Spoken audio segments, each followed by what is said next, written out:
Hello, welcome. I'm Christopher Robert Taylor of Sovereign Harmony. And it has been a while since I've been out here and did one of these YouTube videos for you guys.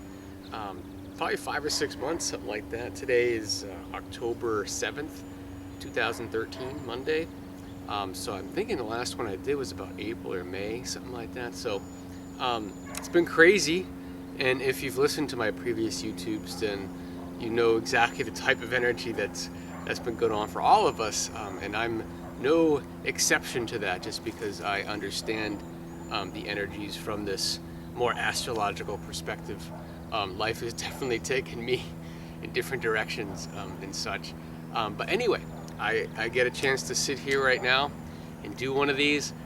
The energy is it's been intense all summer. But it's about to climax and culminate here in the fall, okay? And I've been talking about this culmination of energy since the spring of 2012, so about a year and a half ago. So if you go back to my previous videos, you can see that. Kind of going back to the eclipses that happened late May, early June of 2012. These were in kind of Gemini, Sagittarius area of the zodiac. And this was kind of the launching period for what we're in now and what's been accelerating all summer long to get us to this point. This is a real positive thing. I really want to stress that. It's positive, okay? But it can feel very negative. I mean, I've certainly dove into my own darkness and negativity over the last several months, but only to emerge with a new sense of hope and joy and wonder and everything else. So we are transforming. The energy is intense. It's crazy. We have to learn to let go. All that good stuff, all that easy to say, not as easy to do kind of stuff. You know, letting go of the past, opening up to the unknown. Yeah, we know it's difficult, but we're all there, so no one's alone here. And so I want to talk a little bit about the astrology that is culminating here in the fall. And then a little bit later, I'll talk about some of the services that I'm offering utilizing astrology and bringing in a couple more tools that I haven't typically used for clients. So we'll talk about that later. I want to focus on kind of the collective energies, the shifting that's going on, okay? So going back to the energies that this round of energies last year and a half, basically it goes back to spring 2012. Essentially, we've all been coming into our own, okay, with Uranus in Aries. This sense of birthing our individuality has been huge, okay? We had also been working a lot toward the tail end of 2012 with the final stages of our relationships with Saturn in Libra. So we were having to restructure our relationships according to this new sense of self that was burgeoning in all of us. And it was burgeoning and developing initially in 2012. In 2013, we've really started to bring that true individuality into our beingness. What I mean by that is we're finding our lives cannot reflect any false ideas of who we are anymore. And that's why life seems crazy, because all the things that used to work out for us suddenly don't. You know, the things we used to easily manifest suddenly don't manifest because they really weren't for us, okay? They were for what we thought we were expected to be in the world, and not for who we truly are. So the more we've been in tune with who we truly are, the more life has looked like a chaotic mess falling apart, okay? And like I said, no exception here, trust me. It has been quite crazy. So I can feel for anyone out there that has had a crazy time the last several months. But that's because of the commitment to, what we're here to do, okay? Because we're all coming into what we're here to do, why we're living right now, okay? And you can disagree with that, whatever you want, but that's my belief. I really, really deep down believe that, and I can see that in the astrology, that this is our time now, okay? So the expression of essence, our true essence, no longer filtered through expectation. It's It's a big pill to swallow, okay? But it is kind of, it's where we're headed, and it's where we've been developing and what we're ready to do very soon here. So anyway, along with those energies, Saturn shifted into Scorpio here, and for the last year or so, it's been in Scorpio, and it's still there. And this is all about, learning how to restructure what we're holding on to, and what we really need to let go of. And so it goes along with that theme again of watching everything. It looks like the shit is hitting the fan on many levels, but it's really just everything clearing out of the way so that you can be here, so that I can be here, so that we can be here, and not have to, again, filter ourselves, filter our true essence through an expectation, but just emit and emanate and shine as the true essence, okay? And if you've had any of my consultations, that's what the sun sign in astrology represents, is that true essence that we do shine with. That's why it's the sun. That's how we shine, okay? But most of us will hide that in some way, but we won't get into that. The specifics anyway. And all the while, Pluto has been in Capricorn since 2008. And if you're familiar with my videos, then you'll know that the last time Pluto was in Capricorn, from 1762 to 1778, we saw the American Revolution. In the early 1500s, we saw the Protestant Reformation. Essentially, every time Pluto enters Capricorn, it spends about 20 years or so there, and big upheavals happen. Big disintegrations of old structures, and then replacement of those old structures with a new birth.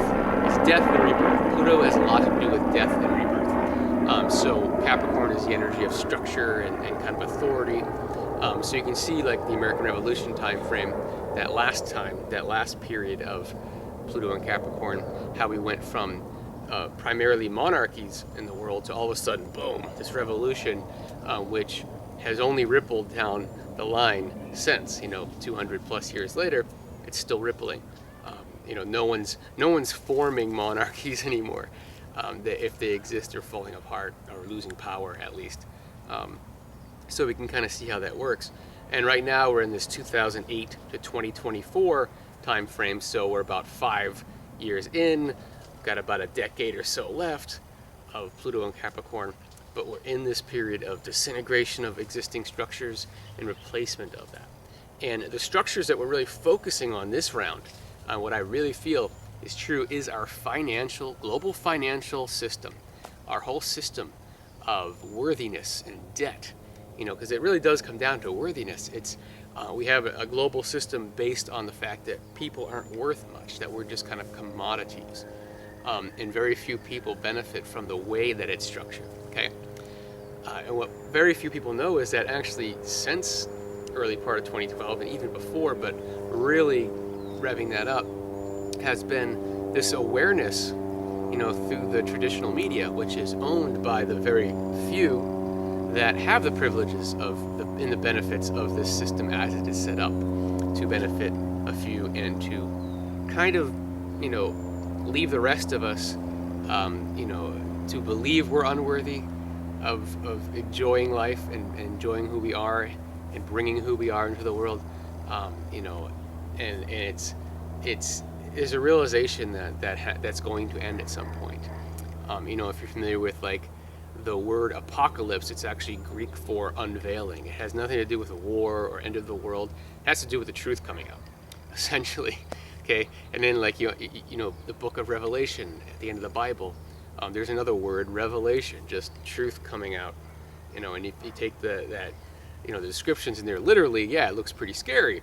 But if you look at it more figuratively, you can see it as a symbolic representation of, the true self bursting through, different levels and things like that. So it's up to you how you interpret things. Anyway, I can't tell you how to interpret something, but we can see there's always been this sense that, you can only hold the truth down for so long. The truth does find its way to the surface. The truth cannot be hidden forever. It can be hidden temporarily, just not forever. And we're entering this new energy where truth just is. And that's why our essence has to just shine. So the structures that have prevented our essence from shining and that have kept us in a state of unworthiness are what are being removed. whether someone likes it or not. So it's, when it comes to power, really we are the ones that have the power, and that's what people don't understand. We have the power. We are the power, and having us convinced that we're not and that we're unworthy is the trick.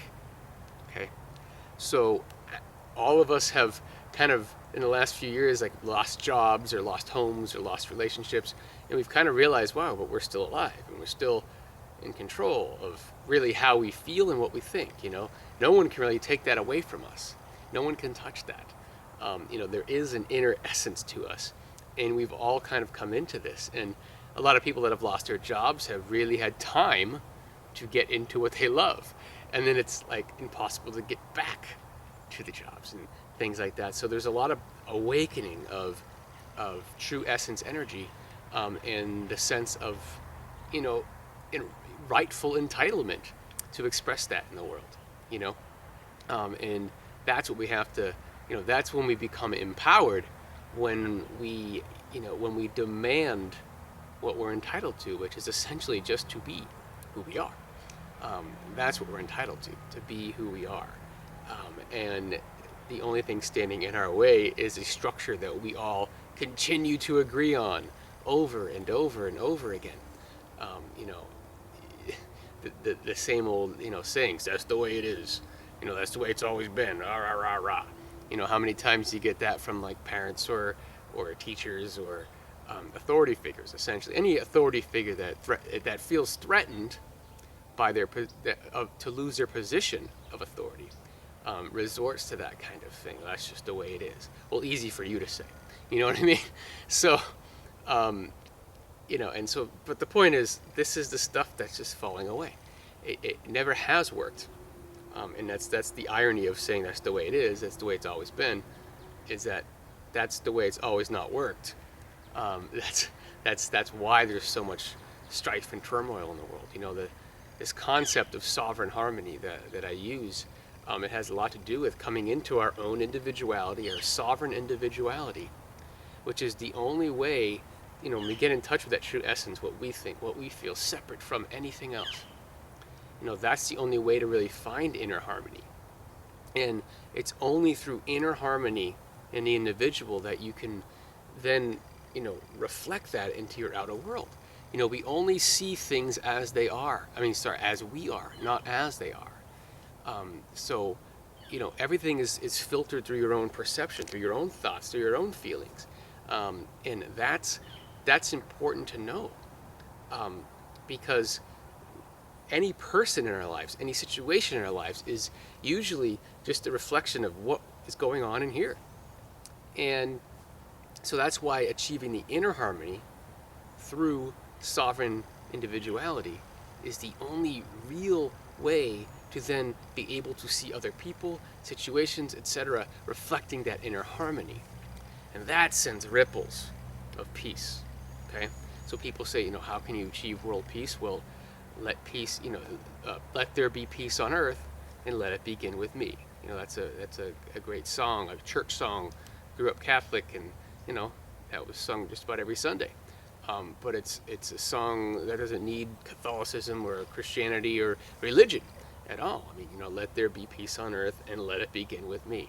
That's the idea of sovereign harmony, that we're here to emit and shine our essence, our individuality, that sovereign individuality separate from all. And that the inner harmony that engenders just becomes a ripple effect. You see? That's how you get peace on earth. You let it begin with you. Okay? You have to make the choice. You have to take control of your feelings and your reactions. I have to do the same. Again, no exceptions here.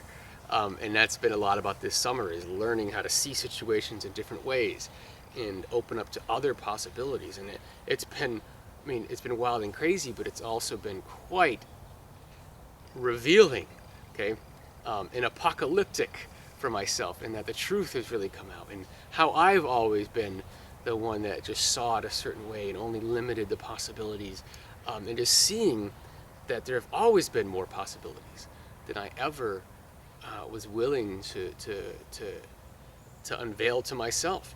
And we're all there again. So this is no one is alone here. And that's, if you feel challenged right now, just think of it that way. Rethink of it in that form. Sit up away from yourself for a second, look down on yourself and say, oh, that's what I'm doing. That's what I'm doing. I'm just looking at how I've always reacted and seeing situations differently, because coming into your own essence, you're coming into more inner harmony, and so you're able to reflect that outward. So situations no longer are limited by the disharmony that you were emitting that was a reflection of a disharmony in you. And that disharmony was created by having to filter yourself, your essence, to an expectation rather than to let it free. Okay? This is it. The main structures of our global financial system, they're falling apart for a reason. And fortunately, again, there's a lot more people in this world. Again, we have the power that are for the reform of global finance right now than are for maintaining it as it is. It just so happens that the very few that want to maintain it as it is, are the ones in control of media, especially in the United States. And people don't have a solid understanding of that for the most part. But that is just the truth, okay? So, every news station is pretty much filtered through the intentions of a few and not the many who actually are helping us behind the scenes, okay? So this is a behind the scenes effort that's been going on for a while now. And it's forming its structures and its foundations as we speak, and it is pretty much ready to go. I mean, we're talking about, this isn't about getting a global currency system where it's one denomination or something. Like right now, we really have, one global, one form of we have the U.S. dollar is essentially dominant, and that is backed by petroleum for the most part, by oil, okay? And this pretty much is a world currency, okay? It's kind of like a singular world currency. Everything revolves around this dollar. But what's happening, what you're going to see happen here, and rapidly, is the infusion of other currencies. So diversification of currency, which is the opposite of having a global currency, but diversification, which allows for sovereignty amongst different nations and regions of the world, and a sense of a more equal playing field in the global trade system and such. So this is where we're headed. It's actually, again, more supportive. And when we ripple that down to the microcosm, it's the same kind of concept with like small business and things like that. And again, people are shining their essences. More people want to go into business for themselves and make money their own way, and not have to work for someone at least more than part-time. You see what I mean? But this idea of like 40 hours of your week for 50 weeks of your year given to someone else just so you can have the privilege to survive is kind of ridiculous. And that's what we're getting out of. I mean, we can all serve the community in some way, and that can be through some kind of outlet like that, but we don't necessarily have to spend 40 hours of our week. I mean, how many of us have had office jobs, and when you don't have work to do, you're still supposed to show up? What is the deal with that, And so I've never understood that, and it never really clicked with me. It's like, why am I here? There's nothing to do. People know there's nothing to do. And there's a sense of like creating work for yourself just so you look busy or feel busy, and it's like, no, if you want your salary, you have to be there from these hours and those hours.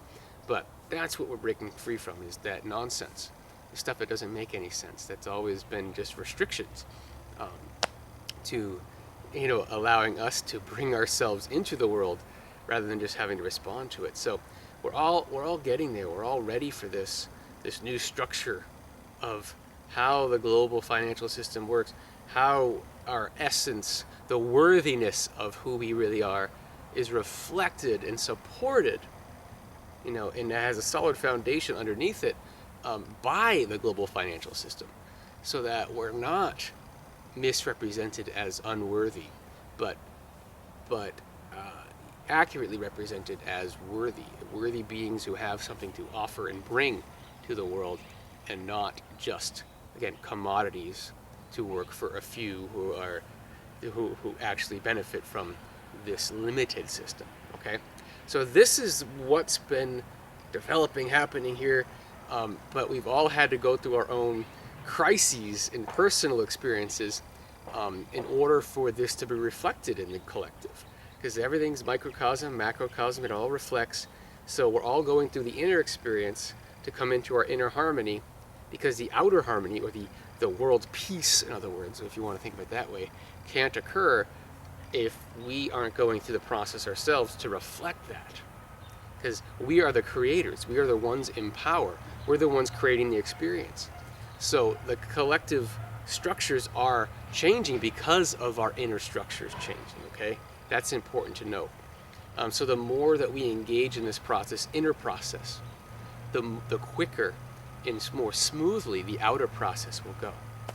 But the more we deny our own role, which, is the responsibility of each individual to really get into themselves and figure out what they truly, who they truly are and what they truly bring to the world, as hard as that might be.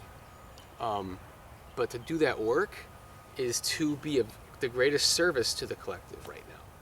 Okay? And it always has been the greatest service to the collective to do so. And so that's kind of the awarenesses that we've come to, the revelations that have been unveiled to us as individuals. At least some of us have experienced that on many levels. But specific astrological aspects coming up here that are culminating. And I've been saying this since the spring of 2012, that it all kind of culminates here in the fall around November of 2013. So here we are, October 7th. We've got a little bit of time before we really get to the other side of it. But for sure by the end of 2013, like I've been saying for a year and a half, we're certainly going to see the establishment of that foundation of where we're going to be launching from here forth. And it might take a couple of years to really, get things reorganized, but that's still a fairly rapid period. But the idea being that the word is going to be out, the knowledge is going to be present, the way that this is going to work is going to exist. Because people always say, well, how else can you do it? Give me an answer. And it's like, I don't have an answer. I'm not an expert, but you know how many experts have been working on this problem? You know how many experts are for this process of reform? And that is developing. It is developing, and it's a matter of us to trust that right now. And this is not like global communism, global socialism. It really isn't. In fact, it's very much about liberating and diversifying, so that there is more sovereignty, not only amongst nations, but amongst individuals. So there is a sense of, the opposite of what people fear in that sense, which is the fear of, coming up with a global currency system so that we're all on one, as if we're not now on one currency, and then, the idea that the whole world is kind of under one rule. And the irony is that is the inner goal of this, but in a way that allows for diversity amongst individuals and nations, and so that there is diversification amongst trade and different currencies. And, so you're going to see currencies coming out that have been dead for years, because the countries have been war torn, not by any fault other than the corporation that is known as the United States of America. And there is a difference between the nation of the United States of America, which I highly respect, and the corporation that is the United States of America. They're two different entities, but we won't get into that. You can research that yourself. But in any case, as we head here into late October, early November, this is where this energy again is culminating. And what we have, the next, the full moons and new moons are significant time periods for, planting seeds and setting the creation in motion. That's what new moons are for, and full moons are kind of culminations and kind of reaping what we've sown, reaping what we've created, and receiving. Okay, and so what we have a lunar eclipse, which is a full moon that's more in line with the Earth, and then we have a solar eclipse coming up in early November, which is when the moon is kind of aligned with the sun and everything else. So the October 18th, I believe it is, lunar eclipse will happen in late Aries, and then the I think it's November 3rd will be the solar eclipse in Scorpio, and that's going to land right where Saturn is for the most part, in Scorpio. So right where all that work is being done individually with discarding the old really the old structures that we think we're supposed to hold on to, that we really need to let go of, and collectively that's reflected as well. And this is specific to kind of finance and the themes of kind of owing and things that Scorpio deals with, which is the sharing and owing and all that kind of stuff. So this debt, worthiness, all that good stuff comes into wrap. So we're talking about global finance here. So the late Aries lunar eclipse here is a south node lunar eclipse. This is like a release. Okay, so here we go from mid to late October into November and beyond. We're really releasing the old identity, because the Aries energy is that first sign of the zodiac. It's what we are, or it's who we think we are. So what we've always been, the image that we've always been, what people physically think of us in the world, we're letting that go, individually and collectively, starting here in mid to late October, as a result of all the stuff that has gone on previously in the last 18 months or so. Okay, and then immediately following that, a couple weeks later, we have the November 3rd solar eclipse in Scorpio, right on Saturn. This again is just the initiation, the new coming in, the new global financial structure coming in. At least the realization of the foundation of it, from which we will launch for the next several years. Okay, so and this is where the media, because this has been a big part of this, the media here in the last year and a half, because again it is the information that comes through traditional media is filtered through those who are benefiting from the current system, not from what I'm talking about. Okay, and so they have been amping up fear, especially the last year and a half, amping up fear. And depending on your opinion, some people, and myself included, do see different false flags happening. And there's a lot of weather modification and control going on that blew my mind in the last year and a half, as that was revealed, that truth was revealed to me, as I've talked about in other videos. But just in general, the realization that there has been intention behind world events that have always been considered tragedies.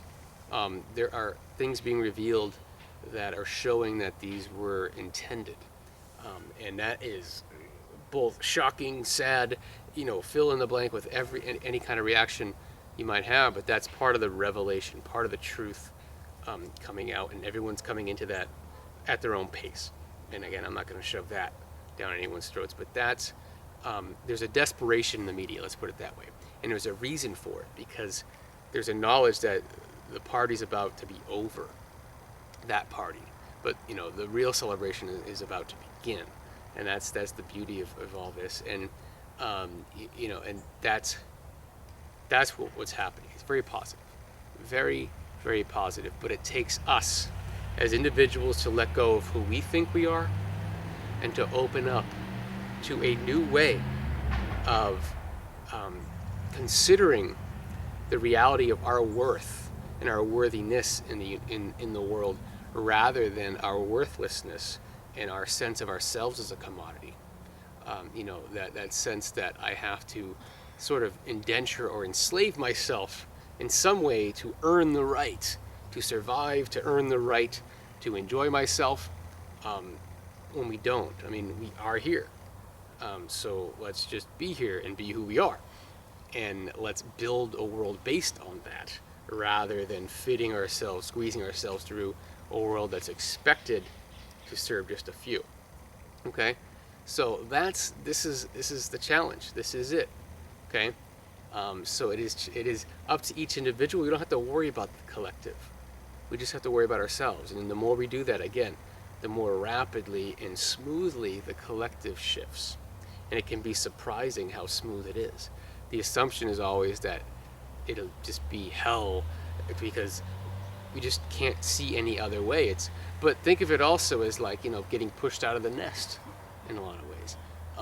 There's a lot of children that suffer with anxiety with leaving their authority figures, their parents, because that's been the structure, the safety, the sense of security and safety. And then once you're out there, it's like there really is no sense of security and safety from that perspective. So you have to develop a whole new one. And that's what coming into adulthood is about. And some of us struggle with it, some of us don't. But that's the idea, is that we're stuck with, that's where we are now. We have to kind of think of ourselves as always have been children under this authority, and now we're about to get kicked out of the nest, and so we have to just quickly, regain our own sense of authority, our sovereign authority, because in reality, no one can tell you how to feel or think but you, and we all have our own sovereign authority for how we interpret events and how we see people, and so that's the relationship that's shifting as a result of the true essence coming through, that we're all coming into that sovereign authority. Okay, and there's a sacred wisdom behind the idea that we are all sovereign in our ability to define what is right and wrong for us. Okay, and so that comes back to how we react too. I don't have to get scared by that. I can see through that threat, or I can see through that and open up to more possibilities. And this is the power, the empowerment that I'm talking about. We're coming into this power, where the power you've always had, but we're coming into the realization of this power, that no one can touch us, that in reality, what we think and feel is our own sovereign authority, is based on our own sovereign authority. And as much as we've filtered it through societal expectation, it has always been a matter of sovereign authority. We've just chosen to choose away from ourselves at times, or most of the time, for most of us. Okay, so it is challenging. I don't want to sugarcoat it in any way, but it's very positive if we can just embrace it, engage in it, and move through it. Okay, so anyway, that takes me here to the end. Thank you for joining me. And again, if you're interested in my service offerings, I've been doing astrology. I apply astrology to families and businesses primarily, but also to individuals when it comes to looking at the life purpose and the challenge, soul challenges and whatnot. That's the natal chart analysis, and then doing updates as far as empowering individuals along their path, etc. So I used to call that a forecast, but it's more of a an update of how you've been doing, how you're working with the energies in your life, etc. But with families and businesses, I tend to focus on the relationships, especially, sibling to sibling, parent to child, spouse to spouse, but also the collective dynamic in a family, for example, so like an extended family, and looking at, in a fun way, the differences between individuals and such. So if you're interested in that kind of a service, I can, do a fun holiday special or something like that. And then for businesses, the same kind of thing. Coworkers, the differences in coworkers, a lot like Myers-Briggs, if you're familiar, but also a look at the business in terms of this newer energy, and the essence of that business and what it has to bring and who it has in the business to bring that out and such. And then, looking at natural cycles like the Chinese calendars and the Ayurvedic calendars and things like that, and Mercury retrogrades and all these astrological phenomenon, etc., to really help a business understand timing as well as flow in their business, so they can better adjust to the new energies. Okay, so that's kind of where I focus. But I also want to mention that I also utilize a couple of other tools. that I haven't really brought out to clients very much, but I'm ready to. It feels like it'd be a fun thing to do, and that's if you're familiar with rune stones. They're little divination stones dating back to Western and Northern Europe and medieval times and such. It's like Vikings and the Celtics, and these are the cultures that would use rune stones. Kind of like people are familiar with tarot, and I use tarot as well. So a mix of tarot and runestone readings for more, that readings or consultations that are less about life purpose and energies and working with energies and the relationship with the self, and more about, kind of just right now in the moment, like I have a question and let's see what's revealed through this information. And it's, I've always been skeptical myself until I try things and use things, and these tools are just as revealing and information yielding as astrology has been for me. And it's like same old adage: if it works, use it; if it doesn't work, don't use it anymore. And these runes and tarot cards, they work for me, and so I want to start helping them work for others as well. So feel free to contact me about that. Again, sovereignharmony.com. That's a way to contact me. You can see my number there, my email, etc. So just go to sovereignharmony.com and contact me, and I'd love to set something up. But in the meantime, just understand these greater energies and your role in it.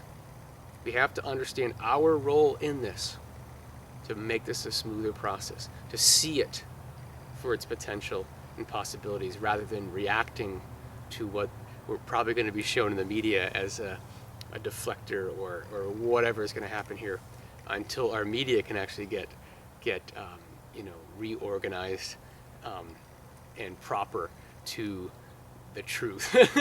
I guess that's a nice, more direct way to say it. But again, that's where we are. That's what I feel. And again, thank you for joining me. Please share at will. Bye-bye.